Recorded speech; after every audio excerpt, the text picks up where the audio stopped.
Bonjour à vous, dans cette vidéo aujourd'hui on va réviser comment parler de chiffres et de nombres en anglais.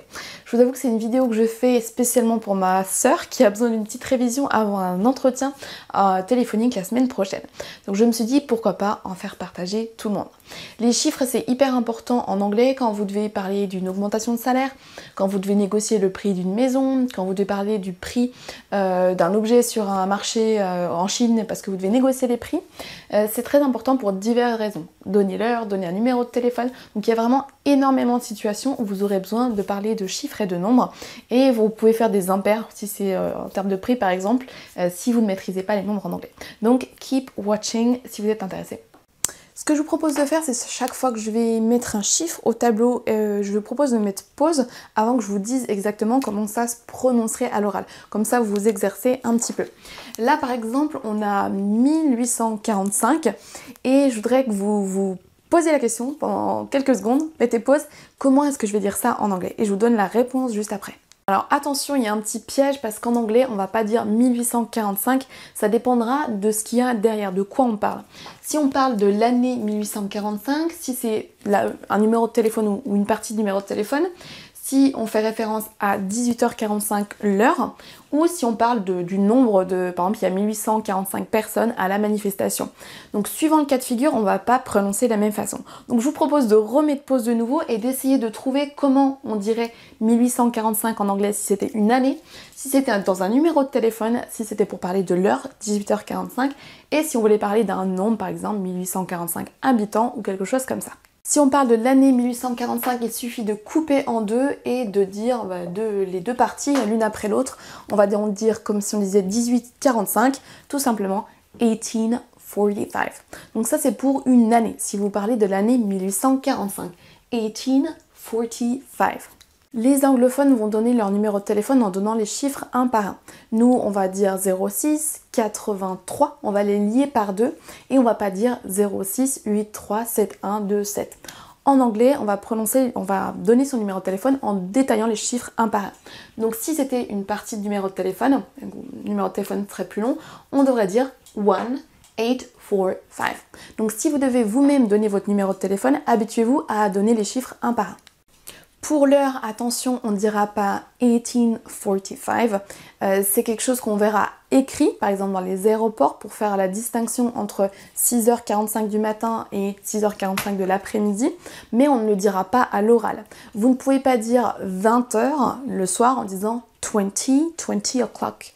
Lorsque vous voulez parler de l'heure en anglais, on utilise le système sur 12 heures. Donc si on parle du matin, qu'il est 6h du matin, on va dire 6 a.m. ou 6 in the morning, ou alors le contexte fait qu'on sait que c'est le matin.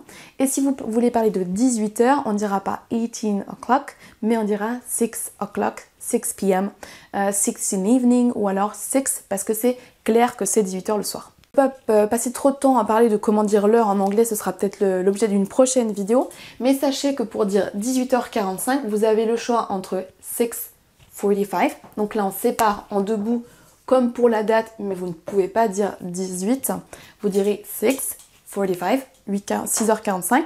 Vous pouvez également dire quarter to 7, comme on dirait en français, 7h moins le quart, quarter to 7.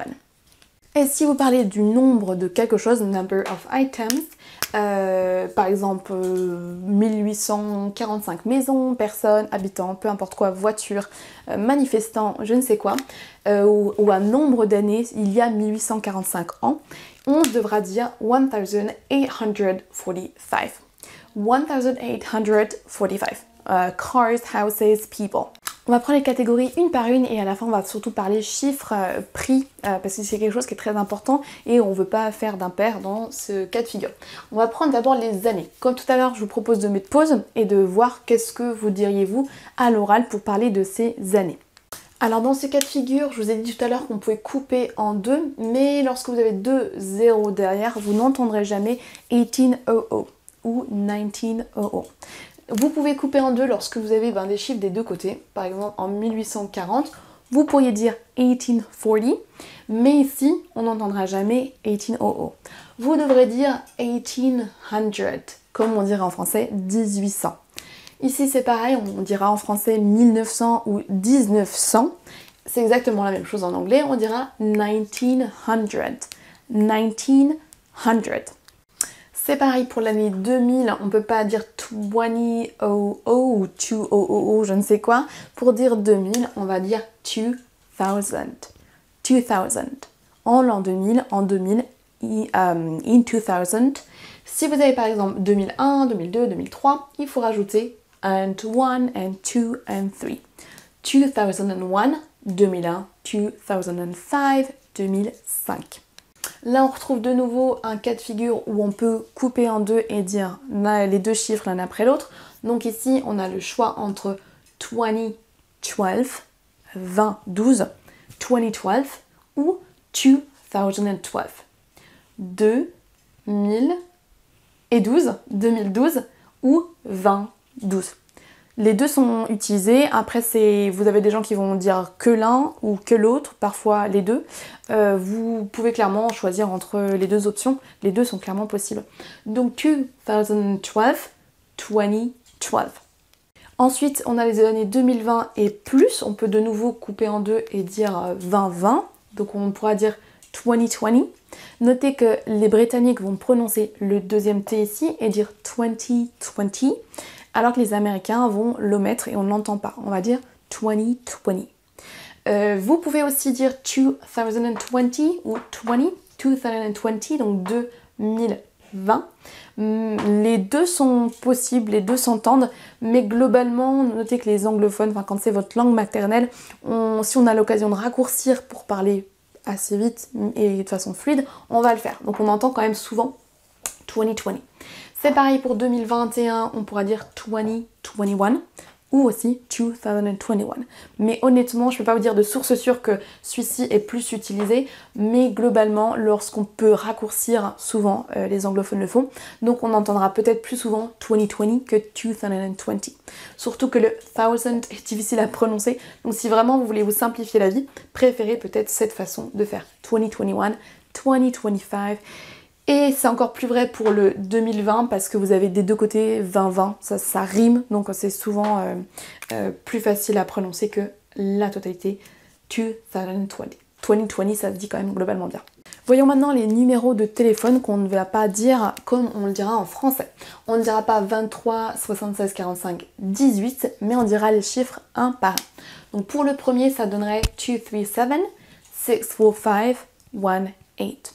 On va séparer les chiffres 3 par 3 et suivant le nombre que vous en avez, si on reste deux, on les laissera tout seul. Ici par exemple, on dira 233 ou 233, 760, 1. Ici on ne dira pas ou rarement 0. Lorsque vous avez un 0 dans une suite de chiffres qu'on va prononcer un par un, le 0 se transforme en O, comme si vous prononciez la lettre. Je recommence donc 233, 760, 1. Ici, ça pourrait être par exemple un numéro de voiture ou un numéro de vol. C'est pareil, on va pas dire 708, on va détailler les chiffres un par un. 708, 708. Ici, ça peut être un numéro de chambre par exemple. Vous pourriez demander la clé de la chambre 305. 305. Là, on va voir des chiffres qu'est-ce qu'on dirait si on parle du nombre de quelque chose. 237 voitures, 1450 années, 401 530 euros pour le prix d'une maison, quelque chose comme ça. Je vous laisse mettre pause, essayer de l'écrire ou de le prononcer à haute voix et on va voir la correction, enfin la réponse juste après. Là, ça va suivre la même structure qu'en français, on va dire 237. Donc vous avez exactement les mots, vous les placez au même endroit. C'est pas comme en allemand, on va dire 37, ou en inverse, on dit 7 et 30. Donc pour le coup, c'est exactement la même structure qu'en français. Donc si vous voulez, prenez le temps de dire 237, 37. Mais ça reprend exactement la même structure qu'en français, donc c'est relativement simple à copier. Il suffit de remplacer chaque mot par le bon numéro en anglais. Donc là, on a 237, 237. Ici, c'est pareil, on a 1000, donc là, 1450, 1450, donc vous placez 1000 et 100 au même endroit qu'en français. 1450. 1450, notez le and ici, pour dire donc 1450. Pour le denier, c'est la même chose, on a 400, 1, 1530. Donc ça reprend exactement la même structure, vous placez vos hundreds et vos thousands au même endroit.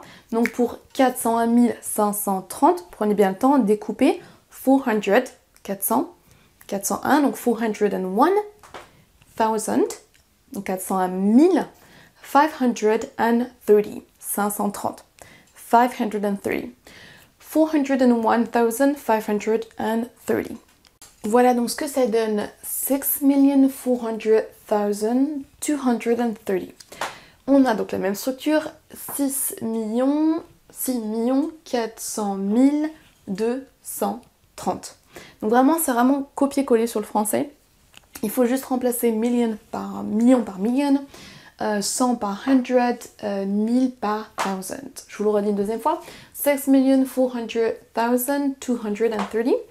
Et ici, on a la même chose, 230, 6 millions, 401 248.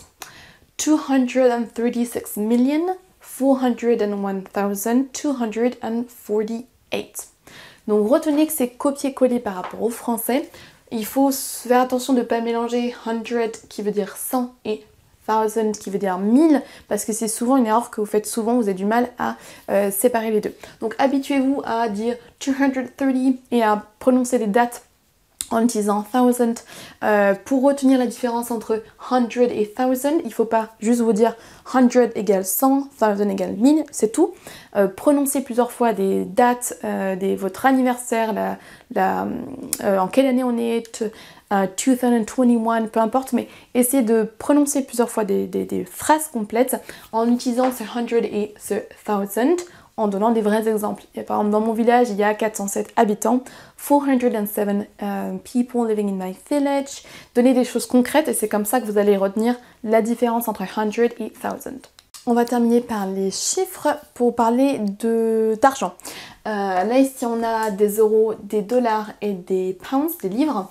Notez qu'à l'écrit, le symbole va se retrouver devant, comparé à nous en français on mettra derrière. Et les virgules sont remplacées par des points. Donc quand vous avez 12,37 €, vous mettez donc le signe devant, mais ça alors on l'entendra pas, on va le mettre derrière malgré tout. Et nous on aurait une virgule, 12,37 €. En anglais on mettra un point. Je vous laisse donc mettre pause de nouveau et essayer de voir comment vous diriez 12,37 €, 431,75 $ et 1 livre et 2 centimes. Pour les prix, il vous suffira de dire donc 12,37 en ajoutant ici le mot de la devise. On dira donc par exemple 12,37 €. On peut également dire 12,37 $. Le cent est optionnel, on n'est pas obligé de dire les centimes, on peut dire simplement 12,37 €. Si c'est logique que vous devez payer en euros parce que vous êtes en Europe et qu'il n'y a que cette devise-là, vous pouvez aussi omettre le euros. On pourra par exemple vous dire it is 12,37 €. Ça coûte 12,37 €, sous-entendu euros. 12,37 €, 12,37 cents ou 12,37 €.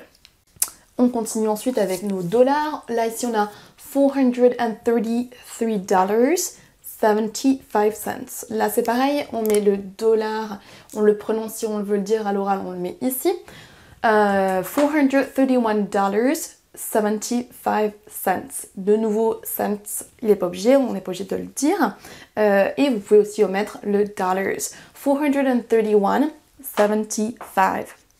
Et on passe au dernier, les pounds, les livres. Vous avez deux choix, soit dire 1 pound ou a pound pour dire une livre.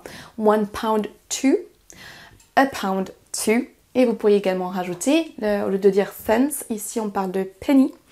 1 pound 2 pennies. A pound 2 pennies. Notez que quand on a seulement 1 centime, on dira 1 penny avec un Y. Et au pluriel, il faudra mettre IES. À l'oral, on entendra 1 penny, 2 pennies. Une petite particularité par rapport à l'accent américain et par rapport à l'utilisation des virgules et des points. Lorsque vous voyez quelque chose d'écrit, faites attention à ne pas confondre l'utilisation de la virgule et du point.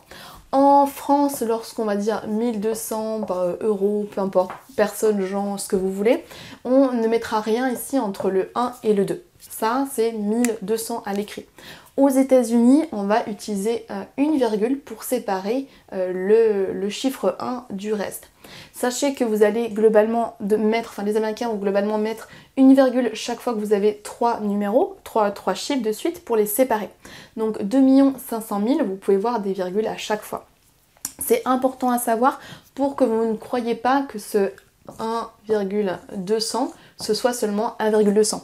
Ce chiffre veut bien dire 1200, 1200 euros, 1200 personnes, 1200 dollars. Donc attention, ne croyez pas que la voiture que vous voyez dans le garage là-bas, elle coûte 1,2 euros ou 1,2 dollars. C'est bien 1200 et pas 1,2.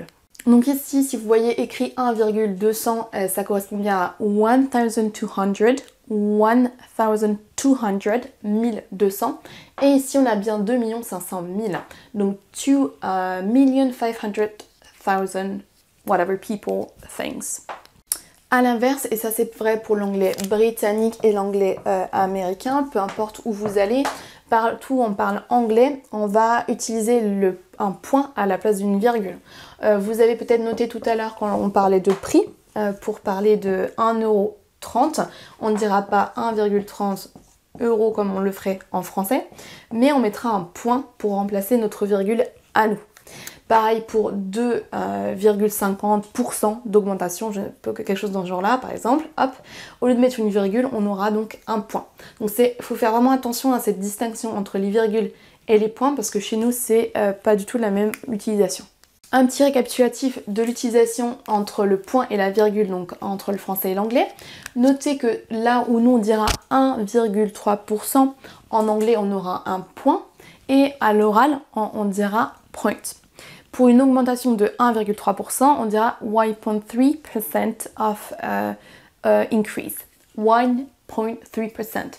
Et on dira donc bien le point, on dira point et pas virgule commun. Pour un prix, on ne prononcera pas le point, mais notez que ce sera un point, là où en français on aura soit marqué le signe euro, soit peut-être, je sais pas, mais on va peut-être marquer quelque chose comme ça. Donc on n'a pas la même utilisation du virgule et du point. Donc là on aura 10,30 €, là où en français on n'aura pas de point. Et souvenez-vous aussi qu'en anglais américain, là où nous on n'aura rien du tout, pour dire 1 200 000 ou 2340 voitures, je ne sais quoi. Ici nous on a un blanc, on n'a rien du tout. On les groupe malgré tout 3 par 3. Aux États-Unis, vous verrez des virgules à cet endroit-là. Donc c'est quelque chose qu'il faut avoir en tête au moment où vous devez lire des prix, des chiffres dans la presse ou ailleurs. Une dernière petite subtilité, parce que si vous ne le savez pas, ça peut prêter à confusion. Lorsque vous avez deux nombres suivis de 2 zéros, vous avez le choix, lorsque vous voulez prononcer ce nombre-là, vous avez le choix entre deux alternatives. Donc pour dire 1500 euros, dollars, 1500 personnes, vous avez le choix entre 1500 qu'on a vu avant, donc 1500 en suivant la même structure qu'en français, donc 1500 comme on le dirait en français, mais on peut également dire 1500 pour dire 1500 comme on pourrait l'entendre en français. Mais ça marche aussi pas seulement pour les années, pour parler de prix, pour parler de nombre de quelque chose, nombre d'habitants. En français, on ne dira pas cette voiture coûte 1500 euros. Ça n'a aucun sens. On s'en sert que pour les dates. Mais notez qu'en anglais, on peut dire 1500 pour n'importe quel nombre qu'on voudrait exprimer. Même si en français, on ne peut pas dire 5400, là où on pouvait dire 1500 en français, 5400 ou 2200, ça n'a aucun sens, ça n'existe pas. En anglais, on peut reproduire la même chose pourvu que vous ayez vos deux nombres ici et 2 zéros ensuite. Pour 5400, on a le choix donc entre 5400 ou 5400. Exactement la même formulation qu'ici. Donc on commence par ce chiffre, 54, et on rajoute 100 derrière. Là ici on avait 1500, 5400, et on a la même chose ici, 2200, 2200. Et on peut également dire 2200, 2200.